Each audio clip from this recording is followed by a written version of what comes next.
First படம் பார்த்ததுக்கப்புறம் ஸ்ருதி மேமோட comment என்ன? வெளியில போய் இந்த மாதிரி தான் நானுங்களாம் வெளியே சொல்லிட்டு இருக்க கூடாது சரியா அப்படின்னு சொன்னாங்க.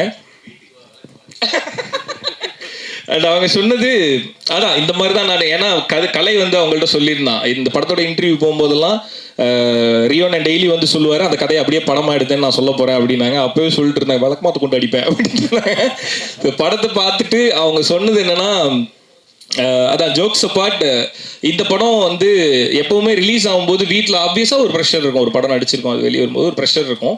அது எப்பயுமே எனக்கும் இருக்கும். இந்த படத்துக்கு அவங்க படம் பார்த்து முடிச்சுட்டு வழக்கமாக ஒரு ப்ரெஷரில் இருப்பேன் இல்லை, அந்த ப்ரெஷர் வந்து இந்த படத்தில் உனக்கு தேவையில்லை, இது கரெக்டாக போய் ரிசீவ் ஆகும், இது கண்டிப்பாக பிளாக் பஸ்டர் ஆகும் அப்படின்னு ஃபஸ்ட்டு சொன்னது ஸ்ருதி தான். ஐ மீன் அவங்க மனைவி எப்பயுமே அந்த ட்ரஸ்ட் வைக்கலாம், நீங்களும் அப்படி தான் நினைப்பீங்க, அவங்க அப்படி கிடையாது. அவங்க வந்து என்னோட ஃபர்ஸ்ட் ரிவ்யூ வருவாங்க. ஸோ அன்றை கணிதா ஸ்ருதிராஜ். அவங்க ரொம்ப brutally honest she is. So எது சரியோ அதை மட்டும் தான் சொல்லுவாங்க, தப்புன்னா அடிச்சு சொல்லுவாங்க அவங்க.